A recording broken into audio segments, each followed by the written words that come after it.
My next guest was 8 months pregnant and was driving home from her last doctor checkup before the scheduled birth of her son. That's when her car was struck by a drunk driver. She survived the crash, but her unborn son did not. The drunk driver was charged and pled guilty to vehicular assault, but she says her baby was the victim of homicide. Heather Surovik is now pushing for the Brady Amendment, named after her unborn baby boy, Brady. The amendment, which would change the criminal code to include unborn children, will be on the Colorado ballot this coming November. I'm very glad to have Heather here today. Heather, thanks so much for being here, because I know this is a tough story to tell. I want to ask you, what was the hardest part about the car accident and Brady's death? I mean, I know the death, but then the punishment continued. Right. Well, the hardest part for me was I was in ICU for 3 days. So when I woke up out of ICU, my dad and my mom and my sister were in there and they were crying. And I was like, okay, my dad doesn't cry, so there's something's wrong. And so I was like, well, what's going on? When I was able to talk to him, and they're like, well, Brady was killed in the accident.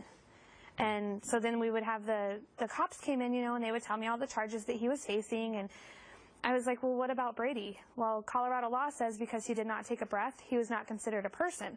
So therefore, he was considered a part of my injuries, and there wasn't an additional charge for him.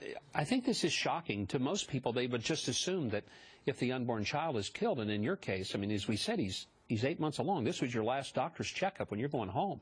Yeah. But he's not considered a person. Right.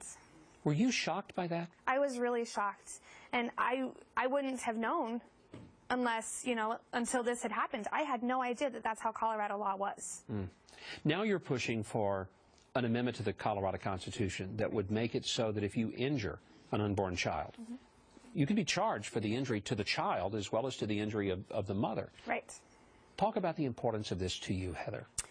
The Brady Amendment is so important to me. There has been other mothers that this has happened to, in Colorado specifically, as well as, nationwide, of course. But knowing that when this amendment passes, and I'm pretty sure that, I really have faith that it's going to pass. When it passes, it's going to mean a world of difference to me, because now people can get the justice, and there will be 2 victims instead of just 1 like there was in my accident. I'm curious, who could be against this? Who would be opposed to recognizing your situation and situations like it? Right. Who's against it? There's the pro-abortion lobbyists are against us. But this is not about abortion. It's not. This is about whether you have a respect for the fact that you've carried a child, you've protected, you've loved, taken this child to the doctor, you've done all the prenatal care, and then someone takes that child from you, and if it was another day and he was out of your womb, right, it'd be murder. 1 hour. If he would have been in my car for 1 hour, born for 1 hour, it would have been murder. But for the fact that he did not take a breath, Colorado law says it wasn't a person. He wasn't a person. And the person who was the drunk driver, he got charged only with assault to you. Right. Well, my mother and she was in the car with me, okay, and my 5-year-old son was in the car too. So he got 3 charges instead of just the 1. Did he go to prison? He committed suicide before he got sentenced. It's a horrible story all the way through. I just find it so important to help people know. How many states are you aware of? How many states have something like a Brady Amendment? There's 38 other states that have a similar law, like the Brady Amendment, a fetal homicide law. 38 other states. What's the prospect of this passing in Colorado? It's pretty good.